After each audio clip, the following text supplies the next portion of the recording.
Thank you. I think your analysis is right. And when you get into business, there's a reason why everybody gets into business. Right. And there might be different reasons.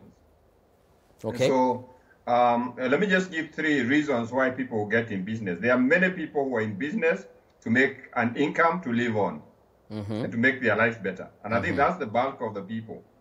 Now, but there are people who are in business because they want to have something to do. Okay. When people retire and they're on a higher pension, yes, and they don't want to sit at home the whole day, they tend to go into business, but theirs is not a profit motive. It is somewhere to spend the day. Okay. I can run a nice restaurant so that your panelists, after they've done your show, they can have a cup of tea. Yes. And I'll socialize. Okay. There are other people who are setting up business because they want to sell it along the way. And I think a lot of young people, especially in the IT field, they are setting up a business so that one day they can sell it and make the big bucks, like happens in the US and other places. All right. So when you're looking at business and the money we are going to get out of the business, the first thing is, why did I set this business for myself? And, just like we've been told, now when you set a business, the lifeline of a business is money. If the business has no money, it is obviously going to dry and die. Okay. Because customers hate to buy something called hakuna. And when you sell hakuna, even what you have, they don't buy. Okay. So if you walk to the shop to buy sugar and they don't have bread, even the sugar you don't buy. You want to buy where there is everything. And so it is critical to take care of the money that the business is putting in. And just as we've been told, the business is a different entity, the business owner is a different entity. Yes. So the business owner must tell themselves, as I send this business, if this is where I'm going to make my income from, how much income do I need to sustain my life and my obligations? All right. But on the other side, the business also has its own cost of running. So you cannot run all your costs at the expense of the business running its cost, because you're going to close. And you cannot pay all the business costs while you're not getting anything to your side. And I think that is where planning comes in, and that's why we always urge people, have a business plan, get somebody, if you're not able to do the projections, the financial projections, get an expert to help you do the financial projections. Take time, look at the business canvas, and answer all the questions before you hit the road running. All right. And I'm sure if you do that, then the business is likely to turn profitable within a shorter period. True story. All right. I like how he's making it sound so, it's a nice situation where you can plan and do this and then plan for this and plan for this. You mentioned something about transferring risk to an insurance company or something of the sort, savings and all that. But there are people who don't even see whenever they get to hear of insurance, they're looking at a big corporate situation. I have to be in an incorporated company maybe for me to consider insurance. A lot of people don't even know that they can insure their premises against fire, their workers, for health and so on and so forth. What other areas, and especially for SMEs, can they look? How can they identify risks and say this is how I'm going to handle it, this is how I'm going to insure this one, and this is how I'm going to get money for this one? You see, to simplify risk management, I think as a business owner, you just need to sit down and look at your business in terms of what are my key points? Who am I? Where do I get my raw materials? How do I bring them to the business? How do I process those materials? How do I package? How do I sell? How do I take it to market? And how does my client look like? Now, all those touch points, you look at each of them. Like now, if you look at raw materials, what can go wrong with raw materials? They may be bad quality. They may not they may not come in enough quantities. If you look at the transport, there can be a hiccup. So you go point by point by point and look at each stage. What can go wrong? Okay. That's risk management simplified.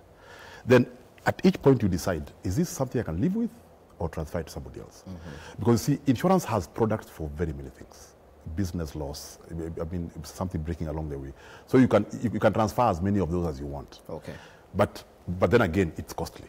So then the easier one would be to mitigate. Like for example, if you're a supplier, then maybe you want to have several of them, so that you're not relying, so you don't have a concentration risk where you're relying on one person. Maybe if you're processing avocado, you only have one guy.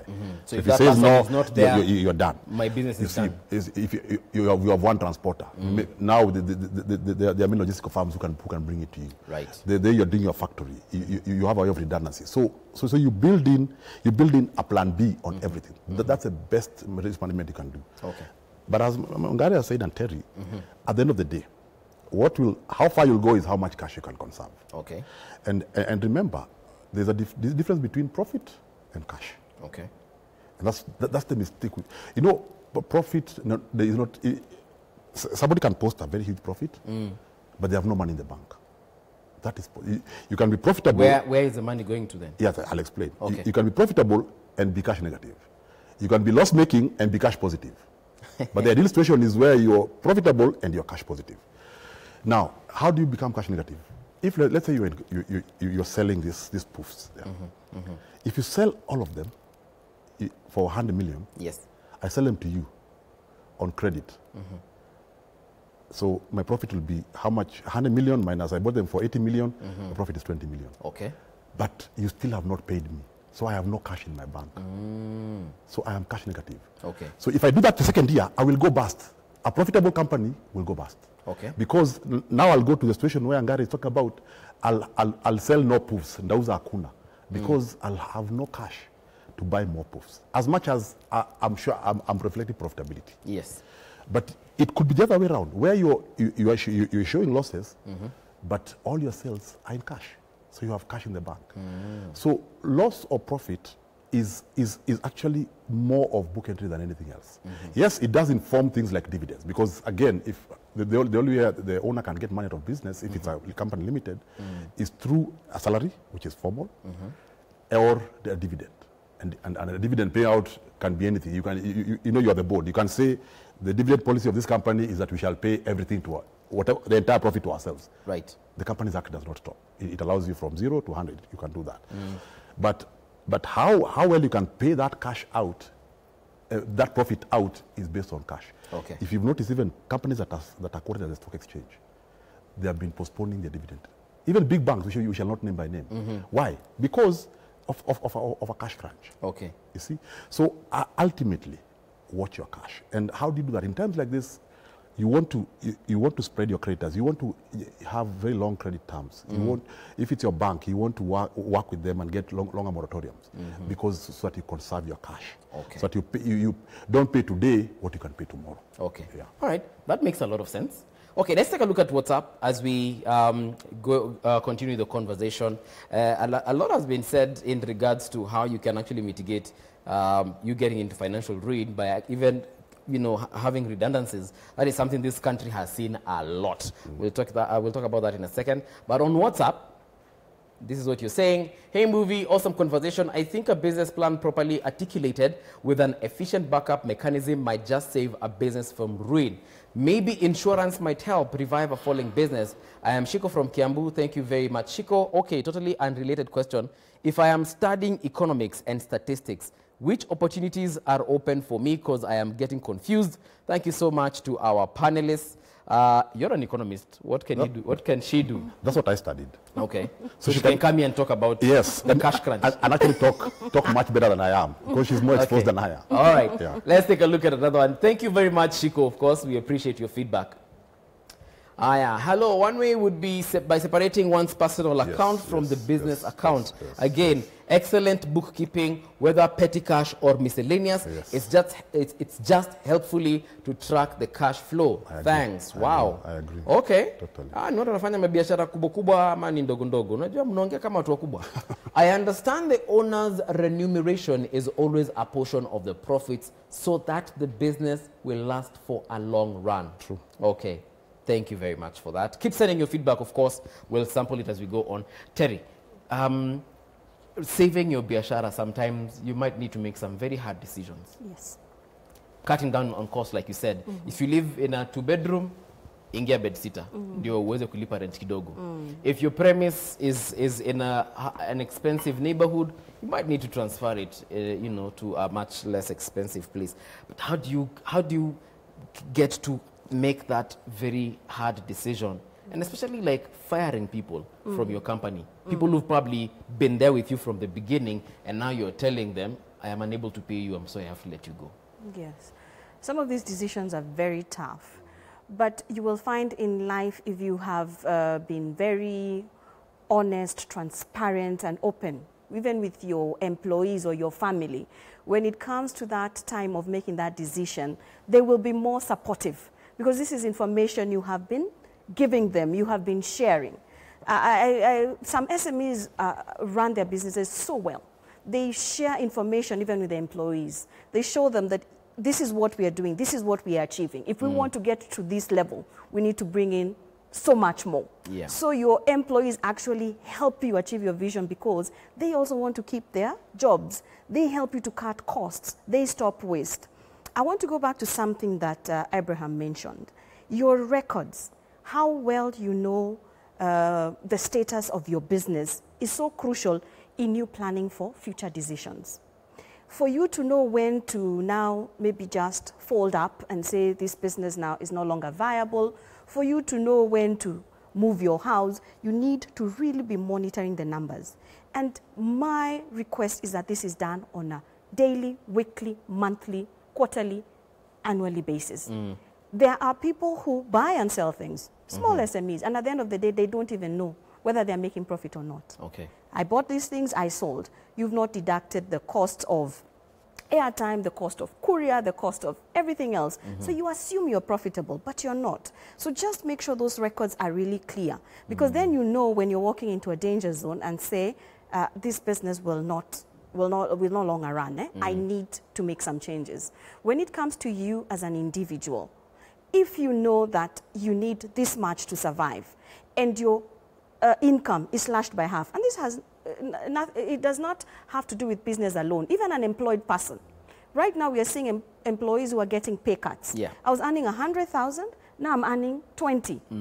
Clearly, that your pay slip is also like a business income statement. Clearly there are adjustments that will have to be made. And because that documentation is so clear, you're able to say now, I need to move to a cheaper house. I need to start shopping wholesale, where I am spending a lot less. I may need to change my children's school, etc. So just have a very clear vision on where your numbers are, so that when it comes to decision making, you're able to make that decision.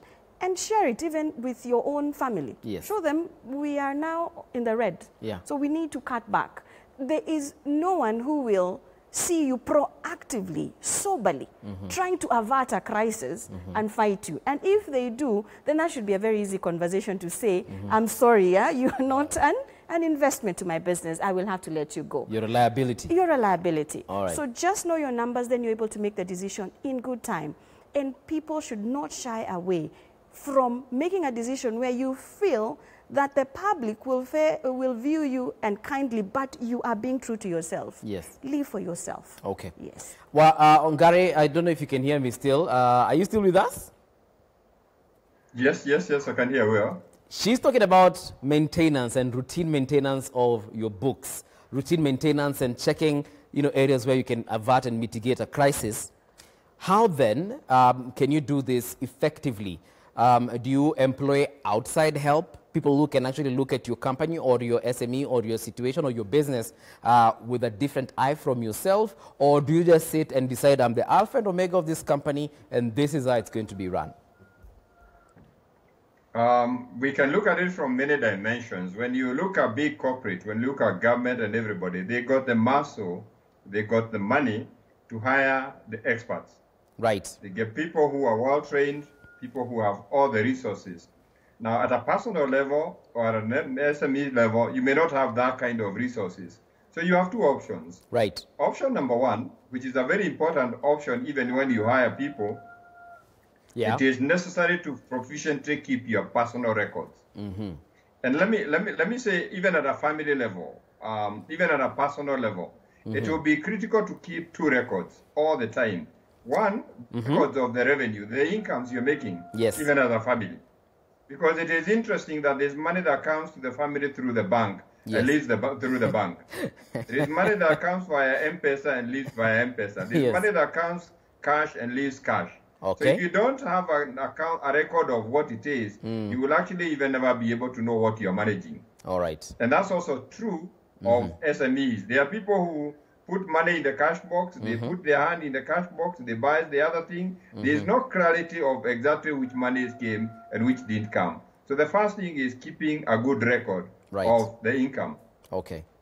Now, the second one, which is also very key at a personal level and even at a business level, is keeping a record of the outflows, the money that's going out, whatever money is going out. At a personal level, you can actually use an app. Yeah. There is software for that. Or you can even use old school, a notebook. You know, like the older parents used a notebook. Oh, yes. And ideally, record every expense. Every time you open your purse or your wallet to pay something and make sure you keep a record. And as you make payments, as much as possible, generate paper trail. A lot of people make a mistake because there's no paper trail. So accountability becomes difficult. And I'm sure if you think about it, when we are filing tax returns, there's a lot of people paying higher taxes because they don't have the records. Right. You know, the revenue they generated, part of it went into expenses, but there's no evidence of where it went, which is always considered like profit on their side. So it becomes important to keep the records. And if you are keeping the records, it's easier to see where you are underspending and where you are overspending. It is easier to make the hard decisions that we just been told you have to make a decision. Take, for example, at a family level. We want to know how much are we spending in transport. And what is our transport? Maybe Mr. has a car, Mrs. has a car, we have a bus that drops the children to school. Yes. But if you think about your own car, it is not just the car. It is the fuel, it is the maintenance, it is the car wash, it is the parking that you have to do, the Uber somebody else is doing, the bus transport. If you keep a record of that, at the end of the month, you can actually look and say, hey, are we not overspending here? All right. And if we want to drop, which of these can we drop? The Would bus. this maybe help we drop the bus? One person drops the kids in the morning and the other one picks them in the evening. You see, and that's how decisions are made. When you have facts, you are able to make the decisions. But when you don't have the facts, you can't make the decision. And the good thing is, numbers don't tell a lie. They tell you the truth. True. All right. Let's take a look at WhatsApp as well as we move on, as we come to the tail end of the conversation. Thank you very much for your feedback as well. We do appreciate what you're telling us. So here we go. Good morning, K24. Running business is creation of employment as well as income, generating income. Most of businesses is on trial and error. The ministry concerned should train often the business people. Okay, the ministry concerned. All right. Question. Where your business... Oh, yeah, here we go. Sometimes it forces much concern sacrifice to limit the use in other ends such as luxurious expenses and less essential things and save failing businesses, okay? Question, where your business success or ruin is to be determined by the government, for example, at times of corona, government shut down some businesses. How can one approach this to stopping business ruin? This is Sakan James. Thank you very much, James, for your question and, of course, for your feedback. Business plans are outdated because the environment is dynamic. Things change so quickly that plan easily becomes less useful. Never live within your means. Instead, think how you can make more money, but be agile. Okay, thank you. Abraham, we have literally 3 minutes, so maybe you can summarize this. There's a question that was asked there by that individual, how even the government can come in and just make sure that they can mitigate some of these, situations that business owners are facing. You see, government, yes, at the end of the day, the buck sometimes post to the government, but it is subject to affordability. Like now, I'm sure the government would want to support a lot of businesses. Yes. But it can only do so much. So I think what the government is doing, one of the best initiatives I've seen so far is the SME credit guarantee scheme. If that is well operationalized, what that will do, it will lower the threshold, the perception of risk on those SMEs to a level that then can now allow the normal financial institutions that hitherto perceive those institutions as being very risky. So that scheme by the government intervening will bring that down, and then so the government as an enabler, Yes. is better than the government do it all. Because the government do it all, I don't think would be a viable. All right. But now to say, just finalize, on the tax issue, and I will not go into details, but I'll just say this for in closing. Tax on an individual is on income. Okay. Tax on a company is on profit. All right. So it is upon the business owner to see how to use that reality to avoid taxes, not evade. Yes. I'm on national television. Avoid. To avoid, not evade. Okay. Because you see, you pay taxes. You are allowed to reduce the taxes you pay. What you're not allowed is to evade paying taxes. Okay. So I repeat again, for the individual, tax is on income. So, but if you're a body corporate, the tax is on your profit. All right. So what will be haggling with KRA is what it is that you are deducting from your from your profit until you go to the profit, and then now they tax that. Okay. Terry, maybe any last sentiments in regards to just avoiding financial ruin and probably even just getting out of it? Yes. So, like we say, life is a risk. Things will happen. Plan for eventualities you can foresee. And if you do run into that problem, make very quick decisions. Visit the bank, restructure your debt, consolidate your debt, you know, see how you can collaborate with peers, if it is SMEs.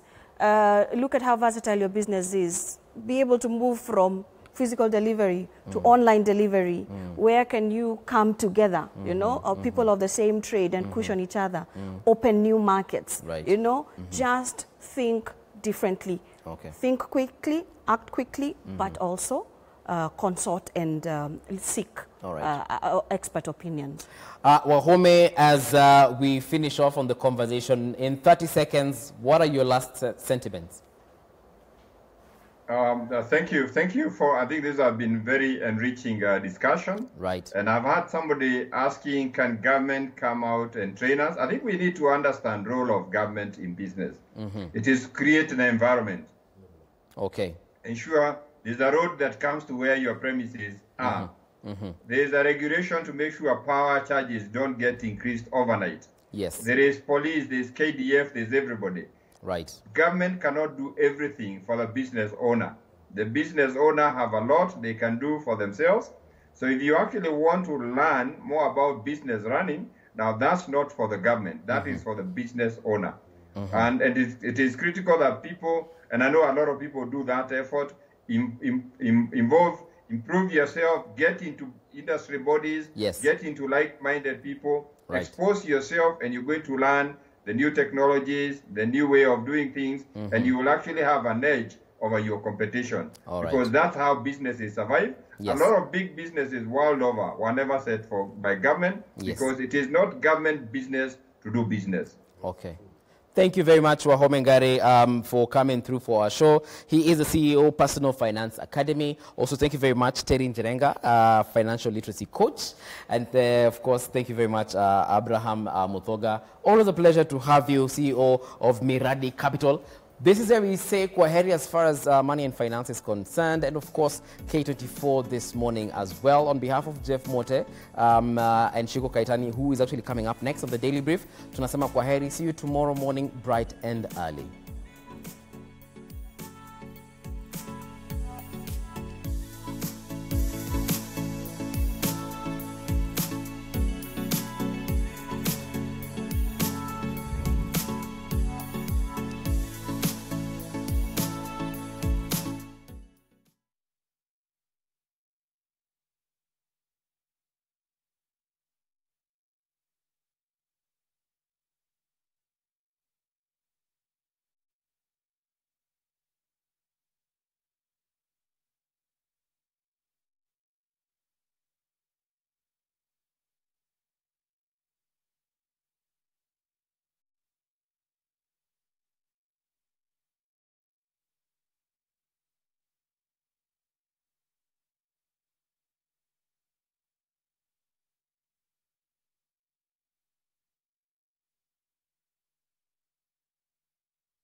welcome to the broadcast. This is the Daily Brief on K24 TV.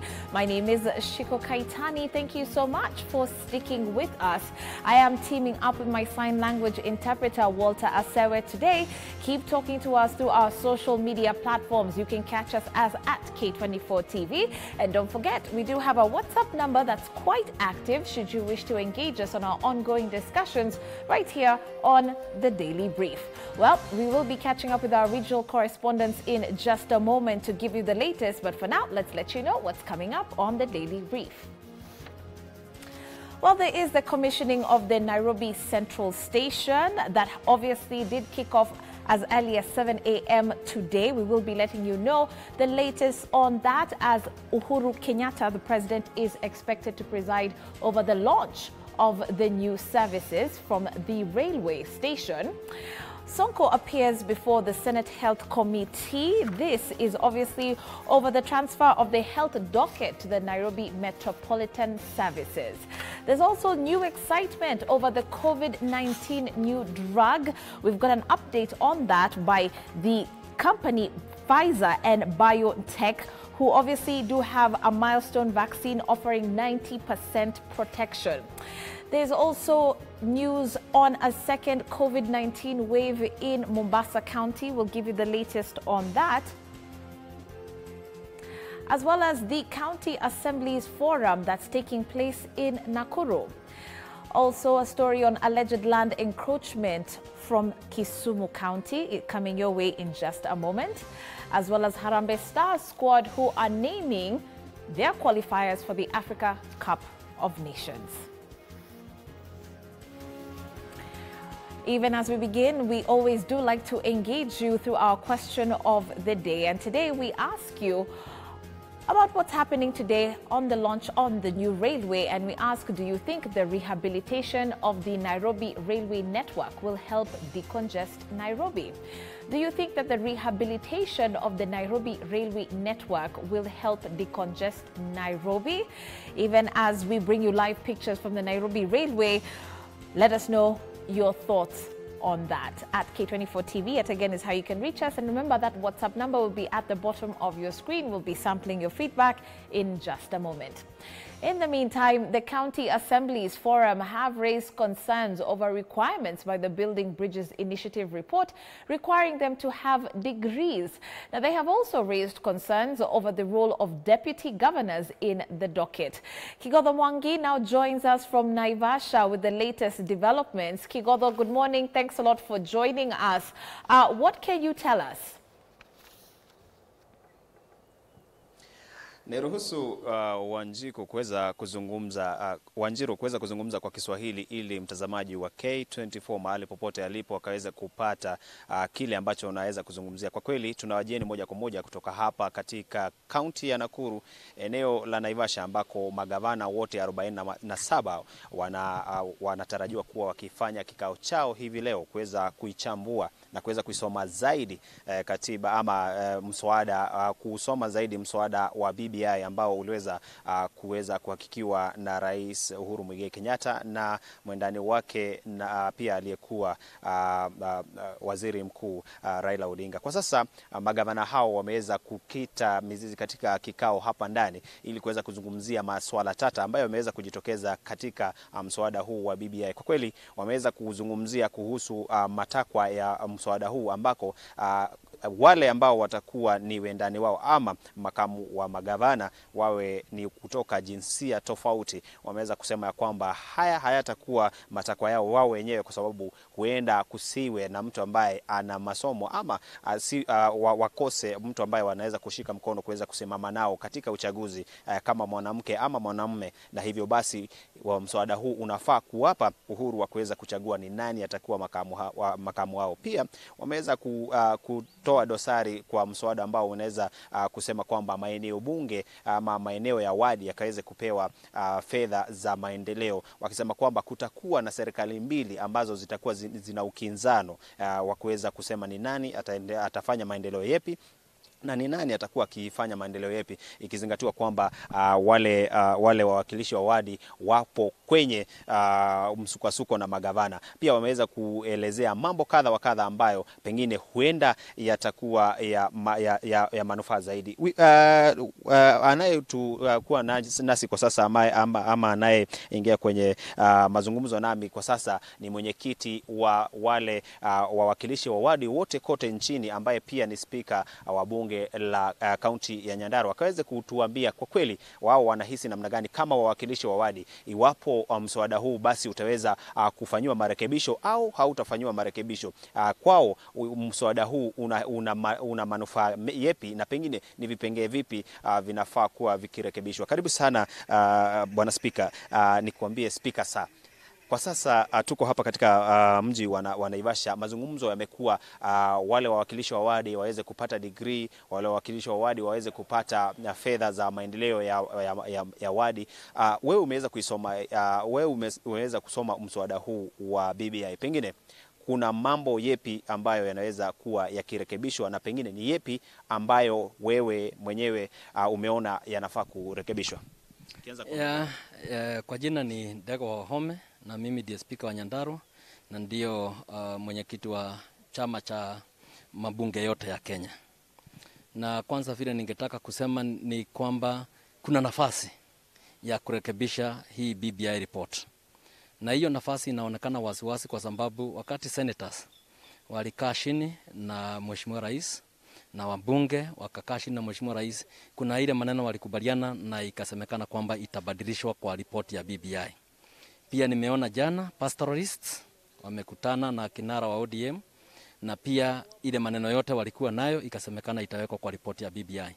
Pia sisi wakati tulituma mwito kwa rais wetu wiki iliyopita, ni kwamba alikubali kwamba tutakutana na yeye, na tunafikiria ile maneno yote tuko nayo, ile mawazo yetu yote tuko nao katika ripoti ya BBI. Kwa hivyo hata hiyo itaangaziwa na kwamba itawekwa katika hiyo report ya BBI.